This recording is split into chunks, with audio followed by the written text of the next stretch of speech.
Okay mga kaibigan, happy Saturday sa lahat.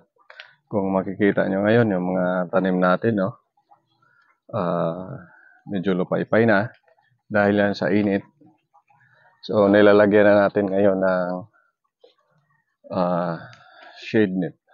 Oo. Ito mangyari pag sobrang init ng panahon. So shade net at kailangan itong mag-misting tayo. So ito na sila. 1 week na lang, okay na po ito. Pwede na natin i-harvest after 1 week. So dito tayo.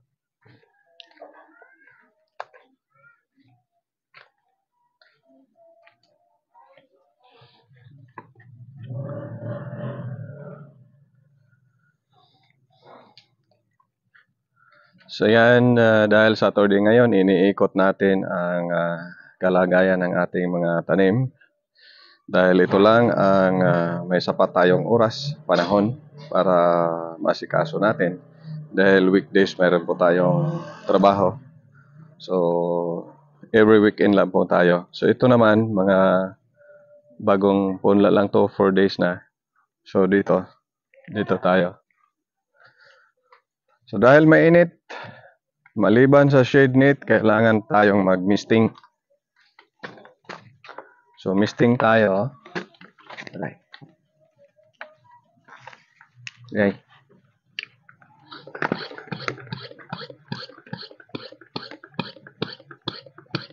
Okay.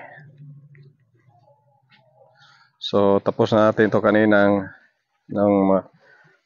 umaga pa, tinanim na natin ito.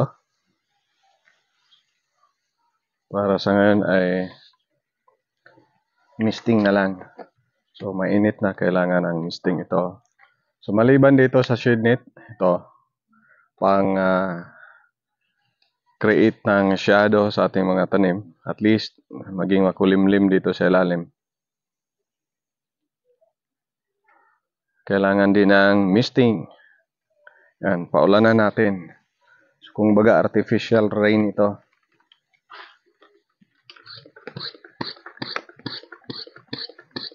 Kasi itong pipes ito, umiinit din ito pag tinamaan ng masyadong init. So sa ngayon, pag nalagyan natin yan, nagmi-misting tayo, maliban sa mga dahon na nalalamigan, pati na yung mga pipes natin ay nalalamigan na rin. Siyempre yung andar ng machine yan, every 1 hour yung interval, lalo na pag mainit, para may tubig dito sa ilalim. At least hindi mag-create ng masyadong init yung pipes dahil may tubig na tumatakbo sa ilalim. At ito paalalayan natin ng misting.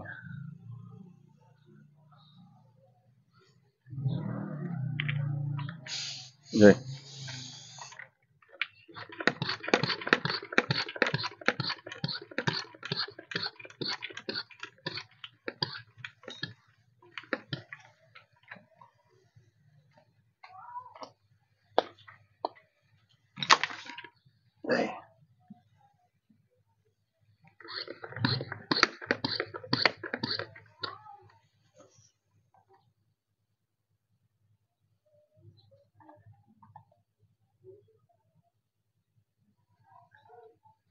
Ito balikan ditong nalaos.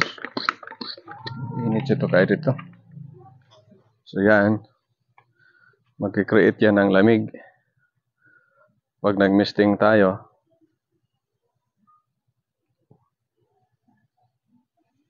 kailangan yung pag-adjust natin ng kanyang tubig ay pinong-pino dahil maliliit pa yung mga tanim natin.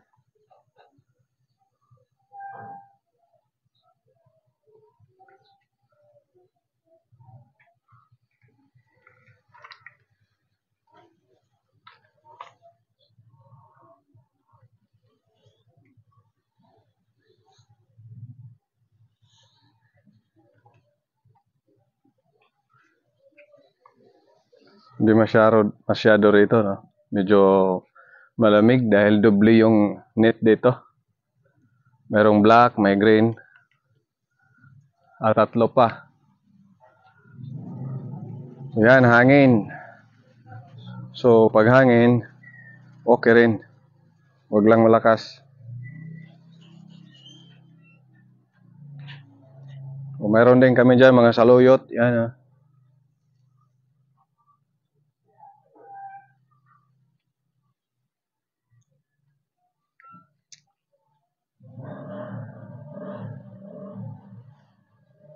Una akong tatong kwadri, may laos. Ito, init talaga, no?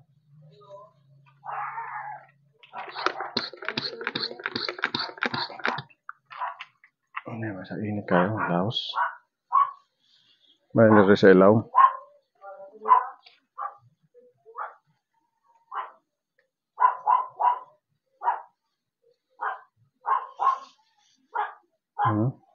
Laos ang dahon.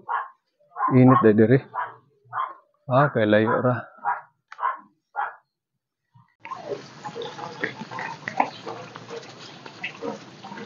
Aman sa.